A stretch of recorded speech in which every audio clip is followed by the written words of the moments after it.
বন্ধুরা, welcome to foodie crush. আজকে কিন্তু আবারও একটা রেসিপি নিয়ে আমি চলে এসেছি। আজকে যে রেসিপিটা দেখাবো তোমাদেরকে, সেটা যদি কোনো সন্ধেবেলায় চায়ের সাথে রাখা যায় তাহলে সন্ধেবেলাটা কিন্তু খুব ভালোভাবে জমে যাবে বলতে পারো। চলো, আজকে তোমাদের জন্য নিয়ে এসেছি ফুলকপির পকোড়া। ভিডিওটা শুরু করা যাক। প্রথমেই আমি ফুলকপিগুলোকে খুব ছোট ছোট টুকরো করে এইভাবে কেটে নিয়েছি, আর সামান্য একটু গরম জলের মধ্যে আমি কিন্তু এই ফুলকপিগুলোকে ডুবিয়ে রেখেছি, যাতে এর ভেতরে কোনো ময়লা থাকলে সেটা ভালোভাবে বেরিয়ে যায়। এখন একটা পাত্রের মধ্যে পরিমাণ মতো বেসন নিয়ে নিতে হবে, আর তার মধ্যে দিয়ে দিতে হবে স্বাদ অনুযায়ী লবণ।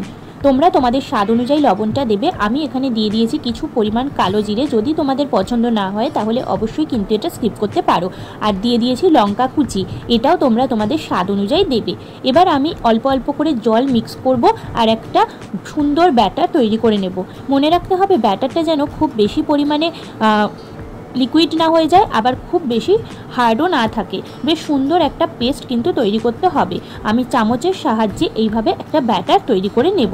এবার ওভেনের মধ্যে আমি একটা কড়াই বসিয়ে তার মধ্যে তেল দিয়ে তেলটাকে খুব ভালোভাবে গরম করে নেব। তেলটা খুব ভালোভাবে গরম হয়ে গেলে এখন ব্যাটারের মধ্যে ফুলকপিগুলোকে ডুবিয়ে সুন্দরভাবে কিন্তু তেলের মধ্যে আমি আস্তে আস্তে করে দিয়ে দেব। চলো, এখন ফুলকপিগুলো সব একে একে এই তেলের মধ্যে দিয়ে দিই।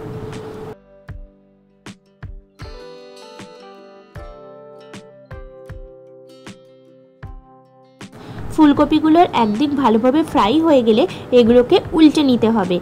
চলো, এখন এই ফুলকপিগুলো খুব ভালোভাবে ফ্রাই হয়ে গেলে তারপর আসছি। ফুলকপিগুলোকে উল্টে পাল্টে আমি ভালোভাবে কিন্তু ভেজে নিয়েছি। চলো, আমার ভাজা কমপ্লিট হলে তারপরে তোমাদের সঙ্গে শেয়ার করছি। এখানে আমাদের ফুলকপির পকোড়া কিন্তু একদম গরম গরম রেডি হয়ে গেছে, আর তার সঙ্গে রয়েছে কিন্তু চা, যদিও সেটা তোমাদের সঙ্গে শেয়ার করা হয়নি। চলো, ভিডিওটা আমি এখানেই শেষ করব। যদি ভিডিওটা ভালো লেগে থাকে প্লিজ একটা লাইক কমেন্টে শেয়ার করতে ভুলো না। যারা নতুন দেখছো প্লিজ সাবস্ক্রাইব করে চ্যানেলটার পাশে থেকো।